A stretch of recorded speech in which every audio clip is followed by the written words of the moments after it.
నారాయణం నమస్కృత్య నరం చైవ నరోత్తమం దేవీం సరస్వతీం వ్యాసం తతో జయముదీరయేత్. శ్రీకృష్ణ పరబ్రహ్మణే నమః. భగవద్గత మానవుని మీద, మనస్సు మీద, బుద్ధి మీద ఎలాంటి ప్రభావాన్ని చూపుతుంది? భగవద్కథలు వినడం వలన కైవల్యం సిద్ధిస్తుందా? స్థితి, గొప్ప జన్మ కలుగుతుందా? వీటన్నిటికీ కూడా సమాధానం స్వయంగా నారదుల వారే తమ పూర్వజన్మ వృత్తాంత రూపముగా మనకు తెలియజేస్తూ ఉన్నారు. అంటే మనకు భగవంతుని యందు, మనం చేసేటువంటి పూజ యందు, మనం చేసేటువంటి అర్చన యందు, శ్లోకముల యందు ఆ ధృతి అనేది పెరుగుతుంది. ఎంతో భక్తితో, ఎంతో దృఢత్వంతో మనం చక్కగా ఈ భాగవతాన్ని కూడా వినగలుగుతాం. కాబట్టి మొదట్లోనే అద్భుతమైనటువంటి ఉపాఖ్యానాన్ని మనకు నారదుల వారు అందిస్తూ ఉన్నారు. అందరూ చక్కగా శ్రద్ధగా విని ఆ భగవత్ అనుగ్రహం ఏ విధంగా ఉంటుంది అనేటువంటిది స్పష్టంగా తెలుసుకుందాం. అసలు భగవంతుడు మనల్ని ఎలా అనుగ్రహిస్తాడో ముందు మనం తెలుసుకుందాం. ఎవరిని అనుగ్రహిస్తాడో కూడా మనం ఇప్పుడు ఈ కథానుసారంగా, కథాంతర్గతంగా తెలుసుకునేటువంటి ప్రయత్నం చేద్దాం. నారదుల వారు చెబుతూ ఉన్నారు. నారద ఉవాచ. పూర్వం నేను, అంటే నారదుల వారు, ఒక సద్బ్రాహ్మణుల ఇంట పనిచేసేటువంటి దాసీ కుమారుడును, అంటే బ్రాహ్మణుల ఇంట్లో పనిచేసి దాసీకి కుమారుడుగా పుట్టినాడు, బ్రాహ్మణ కుమారుడు కాదు.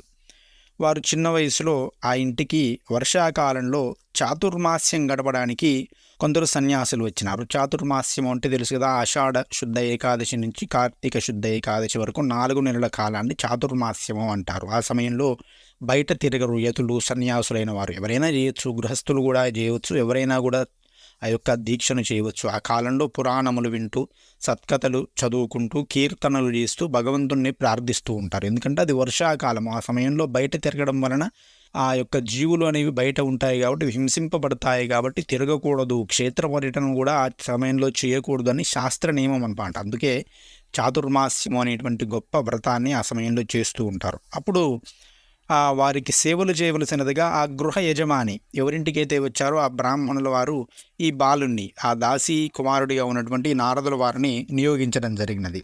నా యొక్క సేవకు, శుశ్రూషులకు, సత్ప్రవర్తనకు, శ్రద్ధాశుక్లకు వచ్చినటువంటి అతిథులంతా కూడా ఎంతో సంతోషించినటువంటి వీరి వినయముతోటి, విధేయతతోటి సంతోషించి వారు చర్చించేటువంటి విషయములన్నీ కూడా శ్రీకృష్ణ కథలను, కీర్తనలను వినడానికి నన్ను అనుమతించేవారు. సహజంగా దూరంగా ఉండమయ్యా అంటారు కదా, రానలేదట. గొప్ప వినయవంతుడిలాగా, బుద్ధిమంతుడిలాగా ఉన్నాడు పిల్లవాడు, నేర్చుకుంటాడు, ఉండనివ్వనండి, చక్కగా ఉన్నాడు. అదండి మన యొక్క ధర్మం గొప్పతనం. ఇక్కడ జాతి చేతనో మరొక దాని చేతనో పక్కకు పెట్టడం అనేది ఉండదు. జ్ఞానము, విద్యా వినయ సంపన్నో, విద్య, వినయము, బుద్ధి ఎవరి దగ్గర ఉంటుందో వారికి సమస్తము కూడా చెప్పబడుతుంది ఈ ధర్మంలో. కాబట్టి ఆ విధంగా చక్కగా చెప్పేటువంటి ప్రయత్నం చేస్తున్నారు. వారితో పాటు వీరిని కూడా శాస్త్ర చర్చల్లో, పురాణ కథలు వినే విధంగా వారిని ప్రోత్సహించడం జరిగినది. ఆ భాగవతుల సేవా శుశ్రూషలు చేయడము, వారికి నిత్యము సేవ చేయడము, వారు విడిచిపెట్టేటువంటి అన్నప్రసాదం సేవించడం చేత గురోచ్చిష్టం మహద్భాగ్యం అనమాట. గురువుల యొక్క ఉచ్చిష్టం అంటే చాలామంది ఇంగిలి అనుకుంటారు. వడ్డించగా మిగిలినటువంటి పదార్థాన్ని ఉచ్చిష్టము అంటారు. ఆ పదార్థాన్ని తినడము, వారు చెప్పేటువంటి కథలను వినడము, సత్సంగ వాక్కులను వినడము చేత వీరిలో, అంటే ఈ నారదుల వారిలో పూర్వజన్మలో శ్రీకృష్ణ భగవాను యందు అపరిమితమైనటువంటి భక్తి ప్రపత్తులు ఏర్పడడం జరిగినది. నిరంతరము కూడా ఈశ్వర చింతనమే, వాసుదేవ చింతనమే వారికి కలుగుతూ ఉన్నది. ఆ అతిథులైనటువంటి మహనీయులు ఆ చాతుర్మాస్యము ముగిసిన తర్వాత వెళుతూ ఈ పిల్లవాడి యొక్క భక్తికి, ఆ శ్రద్ధకు, వినయానికి, విధేయతకు మెచ్చిన వారై అత్యంత వాత్సల్యముతో అత్యంత రహస్యమైనటువంటి ఈశ్వర జ్ఞానాన్ని వారికి ఉపదేశించి వెళ్ళారు. చూడండి, ఈశ్వర జ్ఞానాన్ని ఉపదేశించి వెళ్ళారట. వైష్ణవ మాయా ప్రభావమును దాని ద్వారా తెలుసుకున్నాను. ఉపాయము, ప్రాప్యము రెండూ కూడా భగవంతుడే అని, అంటే మనము పొందవలసినది, చేయవలసిన కర్మలన్నీ కూడా భగవంతుని కోసమే అని, ఆధ్యాత్మిక, ఆదిభౌతిక, ఆదిదైవిక దుఃఖాలు కలగకుండా ఉండాలంటే మనం చేసే సకల కర్మలు కూడా భగవదర్పితంగా, భగవత్ ప్రీతి గురించే చేయాలి అని తెలుసుకున్నాను. అదే అండి, మనం ఏ విధమైన దుఃఖాన్ని పొందకూడదు అంటే భగవదర్పితంగా చేసేయాలి. ఏ పని చేసినా భగవదర్పణం, శ్రీకృష్ణ అర్పణం అంటే సరిపోతుంది. ఇక మనకి ఏ చింత ఉండదు, అంతా ఆయనే చూసుకుంటాడు. తప్పులుంటే శ్రమిస్తాడు, ఓపులుంటే మనకు ఆ ఫలితాన్ని కూడా మనం పొందాలి అనేటువంటి భావన ఉంటేనే మనకు చింత అనేది వస్తుంది. ఆ విధంగా సమస్తము కూడా ఈశ్వరునికి అర్పించి వేసి ధర్మయుతమైనటువంటి కర్మచరణ వలన, అంటే మనకు వర్ణాశ్రమాల వలన ఎక్కడ పుట్టామో దానికి కొన్ని పనులు చేయాల్సి వస్తుంది. దాన్ని ధర్మంగా చేసుకుంటూ ఉండాలి, ఫలితం ఆలోచించకుండా. దాని వలన మనకు పాపములన్నీ తొలగిపోతాయి, భక్తి ఏర్పడుతుంది అంటే చూడండి, భగవత్ కథల వలన మన పాపములు తొలగిపోతాయి, భక్తి అనేది ఏర్పడుతుంది. అర్ధకామాల గురించి చేయబడితే అలా కాకుండా మనం ఏదో ఫలితం కోసం పూజలు చేసుకుంటూ, స్తోత్రాలు చేసుకుంటూ, క్షేత్ర పర్యటనలు చేసుకుంటూ ఉంటే కర్మలు సంసార బంధాన్ని ఏర్పరుస్తూ ఉంటాయి.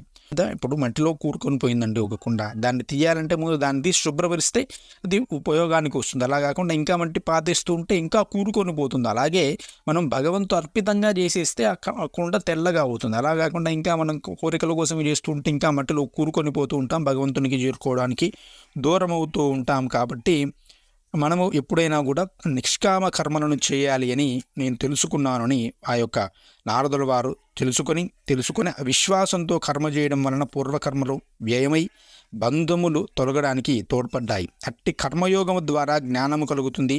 ఆ జ్ఞానమే భక్తిగా పరిణమిస్తుంది. ఆ భక్తి చేతనే భగవద్ దర్శనం లభిస్తుంది. అంటే మనం చేసేటువంటి పూజ చేత ఖచ్చితంగా భగవద్ దర్శనం లభిస్తుంది అని తెలుసుకోవడమే కాదు, వారు అనుభవించినారు. వారు చేసినటువంటి విధానాలు ఇవేమీ చెప్పట్లేదు, వారు బోధ చేయట్లేదు, వారు జన్మను చెబుతూ ఉన్నారు. ఆ విధంగా స్వధర్మాశ్రమ నియమానుగుణంగా కర్మలను ఆచరిస్తూ భగవన్నామ సంకీర్తనం చేస్తూనే భక్తి ఉదయించి వృద్ధి చెందుతూ ఉంది అంటున్నారు. అంటే మన పని మనం చేసుకుంటూ భగవన్నామ సంకీర్తనము, భగవత్కథలు వినడం మనం చేస్తూ ఉంటే భక్తి అదే వస్తుంది.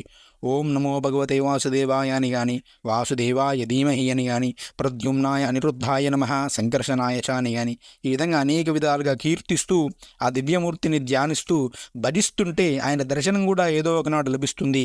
నేను ఆ విధంగానే ఆచరించాను, ఆ విధంగానే భక్తిని భగవద్ దర్శనాన్ని పొందాను అని స్వయంగా నారదుల వారు చెబుతూ ఉన్నారు. ఆ విధంగా ఆ బ్రాహ్మణ గృహస్థుని ఇంటుండగా నా తల్లి ఒకానొకనాడు దురదృష్టవశాత్తు పాము కాటుచే మరణించినది. 5 సంవత్సరముల బాలుడనైనటువంటి నేను దానిని దైవ సంకల్పంగా భావించి ఇల్లు విడిచి ఉత్తర దిశగా నడిచి వెళ్ళి పట్టణములు పల్లెలు దాటి ఒక భీకరారణ్యంలో ప్రవేశించినాను. పోయి ఆకలి దెప్పులతో అలసిపోయి ఒక రావి చెట్టు మొదట కూర్చున్నాను. మహాత్ముల జ్ఞానబోధను స్మరించుకుంటూ, వారు చేసినటువంటి ఆ గొప్ప సత్సంగాన్ని స్మరించుకుంటూ, నా హృదయంలో ఆ పరమాత్మను ధ్యానించుకుంటూ దర్శనం గురించి తపిస్తూ ఏడుస్తూ ఉన్నాను. చూడండి, భగవంతుని దర్శనం కోసం ఏడుస్తూ ఉన్నాడు. రామకృష్ణ పరమహంస గారు అదే అంటారు, నువ్వు ఏడిచేది ఏదో కోరికల కోసం కాదు, భగవంతుని గురించి ఏడు, భగవంతుడే నీకు సర్వం ప్రసాదిస్తాడు. నువ్వు కోరికల కోసం ఏడిస్తే నీ కోరికలు సంతోషాన్ని ఇవ్వవు, భగవంతుడు సంతోషాన్ని ఇవ్వడు. అదే భగవంతుని కోసం ఏడిస్తే భగవత్ అనుగ్రహం లభిస్తుంది, సమస్తమైనటువంటి నీకు ఏది కావాలో ఆ శాంతి లభిస్తుంది అంటారు. ఆ విధంగా భగవత్ దర్శనం కోసం పరితపించి ఏడుస్తూ ఉంటే నారదుల వారు, అంటే పూర్వజన్మ నారదుల వారి హృదయంలో శ్రీహరి యొక్క దివ్య దర్శనం కలిగినదట. నేను ఆ ఆనంద సాగరంలో మునిగిపోయాను, నా ఉనికినే మర్చిపోయాను. అంతలోనే ఆ మనోహర దివ్య దర్శనం అనేది అదృశ్యమైపోయినదట. మళ్ళీ ఆ అద్భుత దర్శనం కలిగితే బాగుండు అని నా మనస్సు తహతహలాడింది. ఆ రూపాన్ని ధ్యానించాలి అని ఎంతో కాలం ధ్యానిస్తూ గడిపాను. కానీ మళ్ళీ ఆ దర్శనం అయితే లభించలేదు. కానీ ఒకానొకనాడు మధుర స్వరముతో నాకు ఒక వాక్యాలు వినిపించినవి. బాలకా, నీవు సత్పురుషులకు చేసిన సేవ వలన నీకు నా యందు నిశ్చల భక్తి అనేది ఏర్పడినది. ఆ భక్తిని యందు దృఢపడవలను అనేటువంటి ఉద్దేశంతో నా దర్శనం ఒక్కసారి ఇవ్వబడినది. నీకు దృఢంగా ఉండాలి, నిజంగా భగవంతుడు భక్తితో ప్రార్థిస్తే కనబడతాడని నేను నమ్మాలి. కాబట్టి ఒకసారి దర్శనం ఇచ్చినాను. నువ్వు మరుజన్మలో నా భక్తుడు అవుతావు, రాబో కల్పంలో పూర్వ స్మృతితో జన్మించి నా సేవ చేస్తావు అని ఆ యొక్క వాక్కు అదృశ్యమైనది. అప్పటి నుంచి నేను భగవంతుడి గురించే కీర్తనం చేసుకుంటూ సంచరిస్తూ శరీర పతనం గురించి ఎదురు చూస్తూ ఈ శరీరాన్ని ఒక సాధనంలాగానే మార్చుకొని జీవిస్తూ ఉండేవాడిని. తదనంతరం నా జీవుడు బ్రహ్మదేవుని యందు ప్రవేశించిన వాడై 1000 యుగముల తర్వాత 1000 యుగముల తర్వాత ఒక కల్పాదిలో మరీచి వశిష్ఠాదులతో సహా నేను కూడా బ్రహ్మదేవుడి నుంచి మానసపుత్రుడిగా ఉద్భవించినాను. భగవానుని చేయనివ్వబడినటువంటి ఈ వీణను మ్రోయించుకుంటూ ఆయన యొక్క అద్భుతమైన లీలను గానము చేసుకుంటూ బ్రహ్మచర్య దీక్షను వహించి ముల్లోకాలను సంచరిస్తూ ఉన్నానయ్యా. కాబట్టి భగవత్ ధ్యానముతోటి భగవత్ కీర్తనముతోటి లభించనిదంటూ ఏమీ లేదు. స్వయంగా బ్రహ్మపుత్రుడయ్యాడంటే ఇక లభించనిది ఏముందండి. కాబట్టి భగవద్ ధ్యానము, భగవత్ కథాశ్రవణం అనేది అత్యంత అద్భుతమైనది. కాబట్టి ఓ వ్యాసమునీంద్ర, నారాయణ నామకీర్తనము చేస్తుంటే ఆయన దివ్య సుందర రూపమే నా కన్నుల ఎదుట ప్రత్యక్షమైనటువంటి అనుభూతి నాకు కలుగుతుంది. నేను ఆనంద సాగరంలో తేలియాడుతూ ఉంటాను. నీవు వేదములలో కర్మకాండను, ఉపనిషత్తులలో బ్రహ్మసూత్రములలో జ్ఞాన మార్గాన్ని, మహాభారతంలో కర్మ మార్గాన్ని, మానవ ధర్మములను ప్రవచించినావు. ఇప్పుడు భగవంతుని లీలా గుణ వైభవ గాథలతో కూడిన భక్తి కావ్యాన్ని రచించితే నీవు పరమశాంతిని పొందుతావు, పరమానందాన్ని పొందుతావు అని ఉపదేశించి నారదులు వారు నిష్క్రమించినారంటే నువ్వు ఇంతవరకు కూడా కర్మ మార్గాన్ని, జ్ఞాన మార్గాలను, భగవంతుని చేరుకునే మార్గాలను ఉపదేశించిన వేదాల ద్వారా, పురాణాల ద్వారా, మహాభారతం ద్వారా, కానీ భగవంతుని గురించి ఉపదేశించలేదు. భగవంతుని గురించి ఉపదేశించు, భగవంతుని నీళ్ళ గురించి ఉపదేశించు, అప్పుడు నీకు శాంతి కలుగుతుంది అని చెప్పినాడు.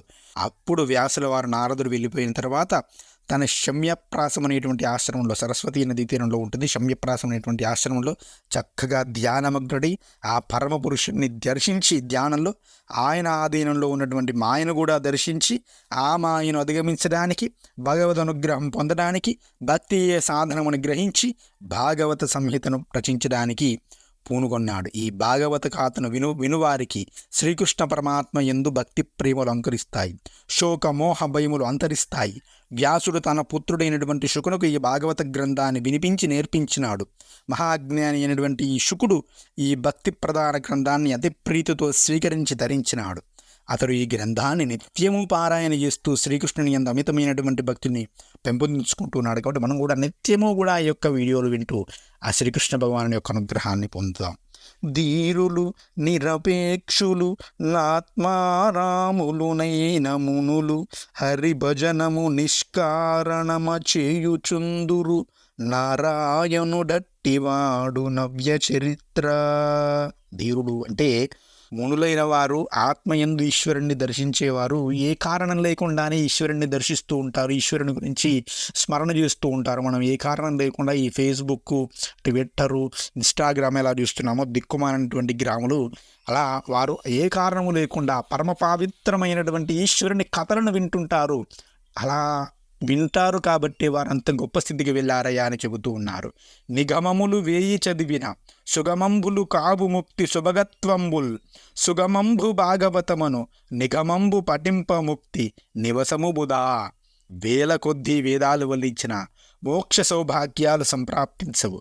భాగవతము అనేటువంటి అమ్నాయాన్ని అధ్యయనం చేస్తే కైవల్యం కరతలామలకమవుతుంది. కాబట్టి అటువంటి మహత్తరమైనటువంటి గ్రంథాన్ని మనము అధ్యయనం చేసే విధంగా అనుగ్రహించమని శ్రీకృష్ణ భగవానాన్ని ప్రార్థిస్తూ ఇక తదుపరి అశ్వత్థామ వృత్తాంతమును మనం భాగవతంలో తెలుసుకుంటాము. చాలా గొప్ప వృత్తాంతము, దాని గురించి మనం వచ్చే వీడియోలో తెలుసుకుందాం. ఈ వీడియో నచ్చినట్లయితే మీరు లైక్ చేయండి, మీ వీడియోను మరికొంతమందికి షేర్ చేయండి. మరికొంతమంది భాగవత కథను విని తరిస్తారు. మీ యొక్క అభిప్రాయాలను కామెంట్ రూపంలో తెలియజేయండి. మరిన్ని వీడియోల కోసం మన ఛానల్ సబ్స్క్రైబ్ చేసుకోండి.